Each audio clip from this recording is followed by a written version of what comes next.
త్వరగా రండి.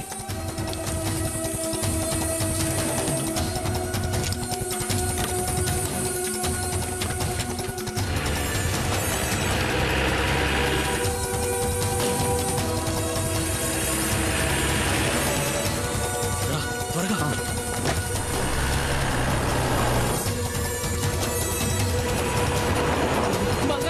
కాపాడు. పోలీసులు ఎన్కౌంటర్ చేయాలని చూస్తున్నారు. ఎందుకు? ఆ రేంజర్ పిల్లలు స్నానం చేస్తుంటే తెలియక తొంగి చూసారన్నా. కమాన్, నువ్వు వెళ్ళి ఇక్కడి నుంచి. నేను వంతెన పేల్చేయబోతున్నాను.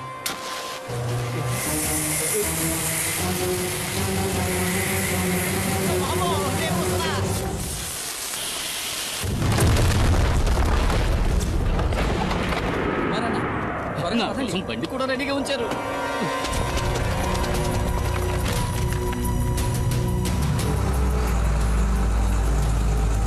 వాడు కుమారే కదా? అవును సార్, వాడు కూప్ రోడ్ దారి నుంచి తప్పించుకోవాలని చూస్తున్నాడు. మనం ఎస్టేట్ దారిలో వెళ్ళామంటే అడవి దాటేలోపు పట్టుకోవచ్చు. Don't waste time, move fast. Sir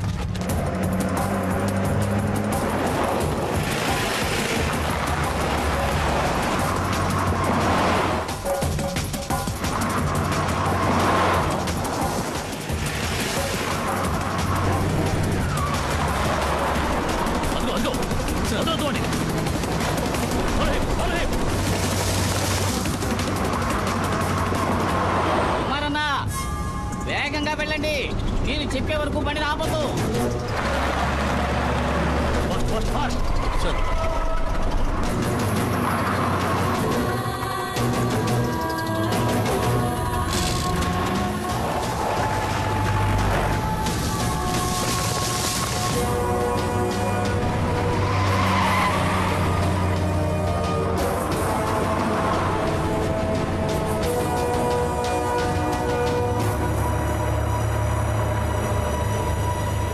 పోలీసులు దొరికితే అంతే, లారీ మొత్తం గంజాయే.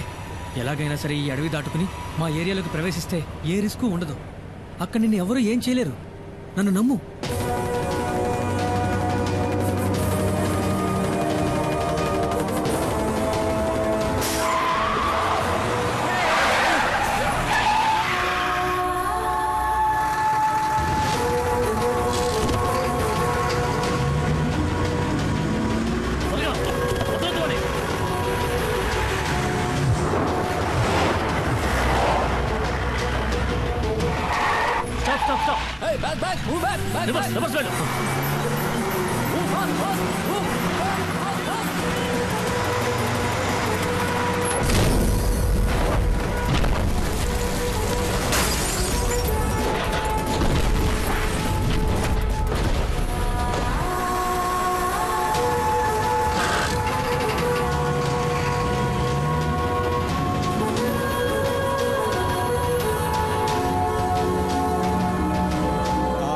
పులియూరు వదిలిపెట్టి వెళ్లిన కుమారు అతని కుటుంబము మంగళాపురం దగ్గర డాడీ గిరిజా సంరక్షణలో ఉన్నారు.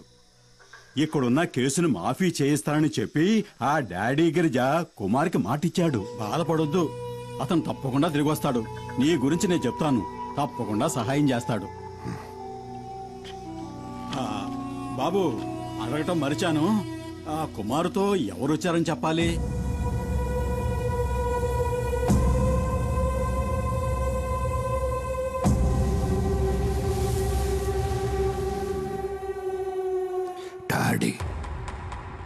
డాడీ గిరిజా.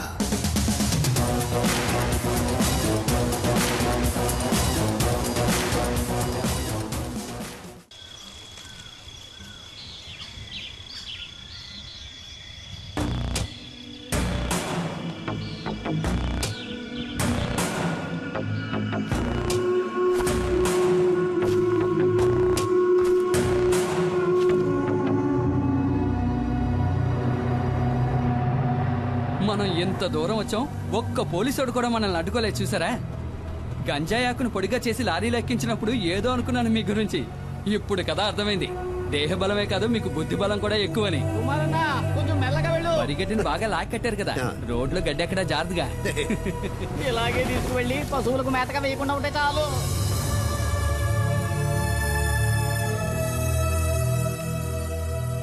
డబ్బు విషయం ఏమైంది? అది మేస్త్రి డాడీ గిరిజా గురించి కాస్త అర్థమయ్యేటట్టు చెప్పవయ్యా. దేఖో డాడీ, ఇవ్వాల్సిన డబ్బు ఇచ్చే తీరాలి. నువ్వేదో కష్టంలో ఉన్నావని ఖాదర్బాయ్ ఇన్నాళ్ళు ఓపిక పట్టాడు. ఇప్పుడు నువ్వు పెద్ద కోటీశ్వరునివైనావని ఊరంతా చెప్పుకుంటున్నారు. ఈ విషయం తెలిసిన ఖాదర్బాయ్ పాత బాకీ తీర్చమనంలో ఏం తప్పున్నది? బషీర్, వ్యాపారం నుంచి వీళ్ళు విడిపోయినప్పుడు ఈయన కాదరకు ఇవ్వాల్సిన డబ్బు ఎంత అనేది కాదరకు మాత్రమే తెలిసిన లెక్క. ఇంకెప్పుడు ఆ డబ్బు వసూలు కోసమని ఇక్కడికి రాకండి, సరేనా? ఇదే గనక మీ నిర్ణయం అయితే చాలా పెద్ద గొడవలు అయిపోతాయి. ఖాదర్బాయ్ తో గనక పెట్టుకున్నారనుకోండి, నీకు తెలుసుగా ఎలాంటి వాడో. రంగంలోకి దిగినాక ఏం చేస్తాడో ఎవరికి తెలియదు.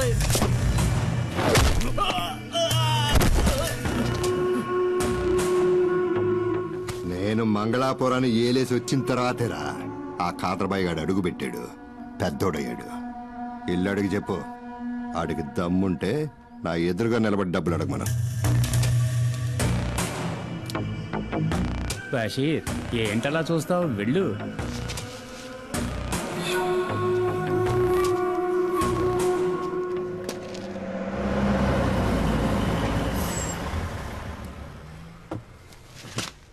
రాన్నా. డాడీ, ఈయనే కుమార్. సరుకు లారీలో ఉంది. ఈయన వాళ్ళ ఊళ్ళో ఉండలేని పరిస్థితి, అందుకని నేనే కుటుంబంతో సహా ఇక్కడికి తీసుకొచ్చాను. ఆ, తప్పుగా అనుకోకన్నా, ఆయన స్వభావమే అంత. మేస్త్రి, కుమార్ అన్న ఫ్యామిలీతో మన అవుట్ హౌస్ లో ఉంటారు, సరేనా? భద్రా, ఇల్లు త్వరగా శుభ్రం చేయి. అలాగే సార్.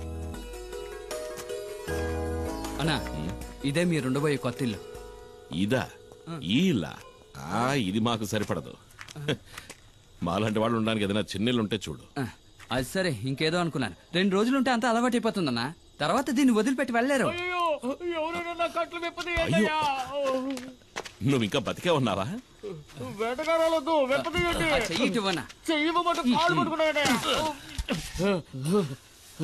నాకు వ్యతిరేకంగా కుట్రమన్నారు. నీకు ఇదే సరైన శిక్ష. ఎందుకు? స్నానాలు చేస్తుంటే తొంగి చూసినందుకు, నాతో చెప్పకుండా నా బండెక్కినందుకు. నేను అర్జెంట్ గా ఒంటేకి వెళ్ళాలి. దానికి నన్నేం చేయమంటావు? చెప్పండి. ఇంట్లోకి వెళ్ళు. ఇంట్లోకా? అరే, ఇంట్లో టాయిలెట్ ఉందని చెప్తున్నా. నాకు ఆరు బయట వెళ్ళడమే అలవాటు. మనీ చూసావా, ఇంట్లోనే వానొస్తుంది. షవర్ ఏంటుందో ఏంటో షవరా? వసే పల్లెటూరు బయట నీకు అలవాట్లేని పనులేం చేయకే. నాకు కొంచెం పోయి. ఇదిగో మనీ, ఇప్పటికే మీ అన్నయ్య తడబడుతున్నాడు, ఇక ఆపే. వాడు ఆపడు, నువ్వు మొయ్యి. వద్దులే. రేమణి, నీకు విషయం తెలుసా? ఒకప్పుడు ఒక జ్యోతిష్కుడు నా చేయి చూసి చెప్పాడు, రే కుమారు, నీకు రాజభవనంలో ఉండే యోగం ఉందిరా. అది నిజమైందిగా. జైలుకెళ్లే యోగం ఉందో లేదో ఆ జ్యోతిష్యుని అడిగి చూడు. ఒక్కో రోజు ఇక్కడ జరిగే ఎన్ని చూస్తా ఉంటే మనశ్శాంతి లేకుండా పోతుంది. ఈయన ఆ రోజు సిద్ధగొట్టిన ఫారెస్ట్ రేంజరు చావు బతుకుల్లో ఉన్నాడు. అవసరమైతే ఇంకా కొడతాను. ఎల్లి కొట్టు. రేంజర్లు చూస్తేనే నాకు ఒళ్ళు మండిపోతాయి. వాళ్లే మా నాన్నని పులి చేత చంపించిన లుచ్చాగాళ్ళు. వాళ్ళు వదిలిపెట్టను. నన్ను ఉరిదీస్తారా ఏంటి? ఆడు సచ్చాడంటే అదే గతి. పోయిరా సుబ్రమణి, ఇంకా పోయి. తాగి తాగి సావుని. కరెక్ట్ గా చెప్పావు. అక్క చెప్పిన దాంట్లోనూ విషయం ఉంది. మీరు ఇలాంటివి తాగి చావకూడదు. మిగతా నేను ముట్టుకున్నావనుకో చెయ్యి నరికేస్తా. ఇదిగో సుబ్రమణి, నాకు గ్యాస్ వెలిగించడం చేత కాలేదు. బయట పోయేట్టివ్వు, అన్నం వండుతాను. ఉండదునా, గ్యాస్ పై నేను వెలిగిస్తాను. ముట్టుకున్నావో? దేనికి తల్లి? వెళ్ళి ఏంటో అడగన్నా. జాగ్రత్త. తాకనే తాకను. తాకేవో అయిపోతావు. ఈ విషయంలో కన్న తండ్రి చెప్పినా విన్నంటే విన్నా.